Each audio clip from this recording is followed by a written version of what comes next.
কিন্তু আমি কানেকশনটা আমিও জানতাম না, and I have no shame in admitting it. যখন আমি জানলাম, I was so moved by it. দেবের ওপর চরম অভিমান এবং রেগে গেলেন রুক্মিণী মৈত্র। রাগারই তো কথা, প্রায় 10 বছরের ওপরের সম্পর্ক রুক্মিণীর সঙ্গে দেবের। অনেক জায়গায় তারা একসঙ্গে গিয়েছে, তবে প্রকাশ্যে কখনোই সেগুলো স্বীকার করে না দেব বা রুক্মিণী।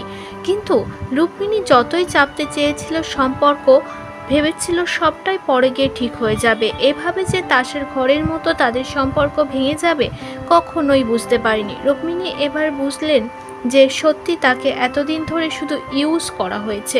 দেব শুভশ্রীকে পেয়ে পুরোপুরি রুক্মিণীকে ভুলে গেল।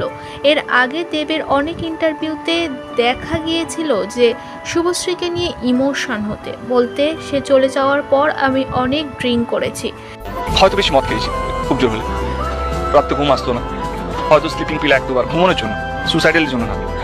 হ্যাঁ মানে that was time everyone, I think. আমি ডাক্তারকে ফোন করেছি, এবার আমার ঘুম আসছে না, আই উইল গো ম্যাড, ভুলভাল চিন্তা ভাবনা মাথায় আসছে, হেল্প মি। সেই তিক্ত অভিজ্ঞতা থেকে টেনে বার করেছিল একটা সময় রুক্মিণী মৈত্র তাকে। কিন্তু তাকে এখন ভুলে আবারও শুভশ্রীর কাছে চলে গেলেন দেব, এবং দেবের পরিবারের সঙ্গেই রয়েছে 2জন সন্তান নিয়ে শুভশ্রী গাঙ্গুলি। ওদিকে রাজ চক্রবর্তীও একা পড়ে গিয়েছে। কিন্তু রুক্মিণী ইতিমধ্যেই তার দুঃখ প্রকাশ করেছে। সে ভাবতেই পারেনি তার সঙ্গে এমনটা হবে।